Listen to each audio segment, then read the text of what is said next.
নমস্কার, আপনারা কেমন আছেন? আশা করি সবাই ভালো আছেন। ভালো থাকুন, সুস্থ থাকুন, ওইটাই ঠাকুরের কাছে প্রার্থনা করি। আজকে রান্নাঘরে চলে আসলাম। আজকে কলার থোর বা মোচা দিয়ে সিমের বিচি আলু দিয়ে একটা সবজি করবো। আলুগুলো একটু জল দিয়ে হলুদ দিয়ে ভাপিয়ে নিয়েছি। থোড়া সবজির জন্য এখন থোরটাকে বা মোচাটাকে জল দিয়ে একটু ভাপিয়ে নেব। তাহলে যে কালো হয় ওটা কালো হবে না, সবজিটা খেতে ভালো লাগবে, দেখতেও সুন্দর লাগবে। সবজির জন্য এখন ওইটা ফুটে উঠেছে, এটা সিদ্ধ করে নিয়েছি, নামিয়ে নেব।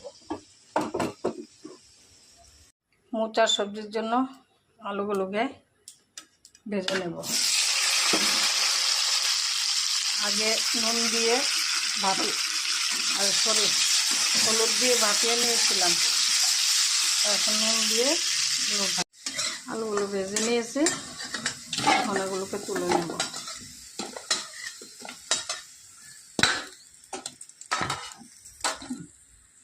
কড়াইতে তেল আছে, যার জন্য আর তেল দিলাম না। এখন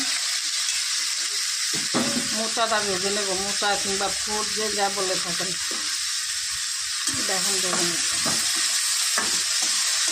মোচাটা কষানো হয়ে গেছে, এটা নামিয়ে নেব।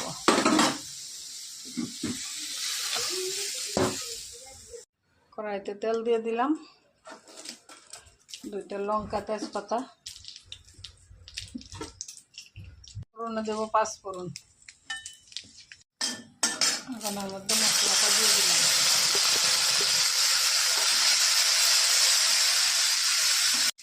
এখন সবজিগুলো ওর মধ্যে দিয়ে দিলাম।